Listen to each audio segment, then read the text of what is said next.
While the Super Bowl is the greatest event on the sports calendar, it also is the most overhyped. This game has 2 full weeks of hype, and the whole world will be watching on Sunday. Factually, the game will actually have worldwide coverage. 200 TV stations, 600 digital global radio stations throughout the United States, broadcasted to 175 stations on the Force's television, and internationally to more than 185 countries, and broadcasted in 30 languages. Super Bowl 37 will feature the San Francisco 49ers and Baltimore Ravens in New Orleans. They will be playing for the National Football Championship for the Vince Lombardi Trophy. Kickoff time is 3:30 Pacific Standard Time.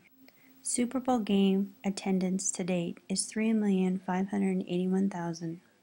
The largest crowd was in 1980, 103,985.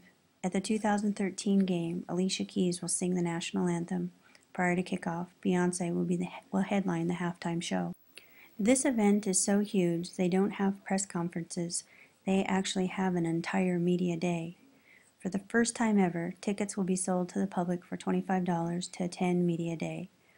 That's right, fans will be buying tickets to watch players answer mostly absurd questions. Besides the game, it's all about the halftime show, the experience, and some of the parts. As it relates to the evolving nature of the game between sports business and music, it seems everybody wins. For today's fans, we get Beyoncé and not John Tesh in our living rooms. Nothing's wrong with that. For any company, marketing is key, just as E.T. followed a trail of Reese's Pieces as he looked for a way home, just as the judges on American Idol sit behind Coca-Cola cups, just as James Bond steps to and from an Aston Martin. For the Super Bowl, CBS sold its ad inventory of 30 advertisement places for prices averaging between $3.7 and $3.8 million. Some of the companies who purchase advertising slots are Pepsi, GoDaddy, Beck's Sapphire, which is a German company, Audi, E-Trade from New York, and RIM from London. Super Bowl ad costs and company profits during the game. Super Bowl ad costs versus company profits. $3.75 million for a 30-second slot.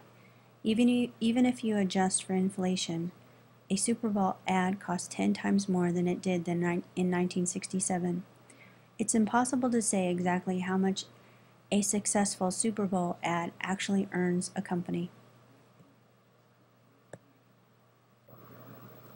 What's trending today is a number of star-studded Super Bowl commercials already being circulated on YouTube ahead of the big game. By the looks of it, those ads have caused a lot of online chatter. How it's affecting advertising in the future is yet to be seen. Marketing is risky, as Volkswagen's highly anticipated ad registered 3.5 million hits before the big event, but not for the reasons the German car maker may have hoped. The ad was viewed as racist. But Volkswagen says it has no plans to pull the ad from Sunday's Super Bowl game. The game hype is a little out of control after all. We're talking about a single game that lasts roughly 3 hours. If we're lucky, we'll be entertained and the contest will be close. But often, it's not. 22 of the 44 Super Bowl games have ended with a double-digit margin of victory.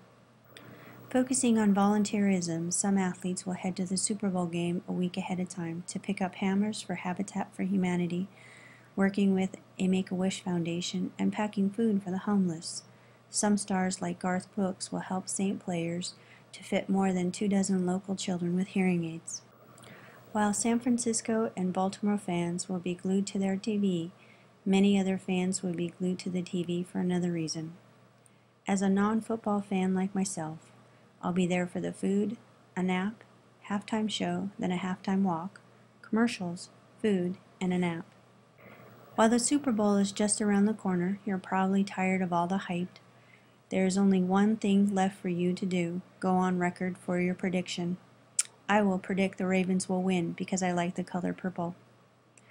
All kidding aside, I've learned that the Super Bowl is actually an amazing international event.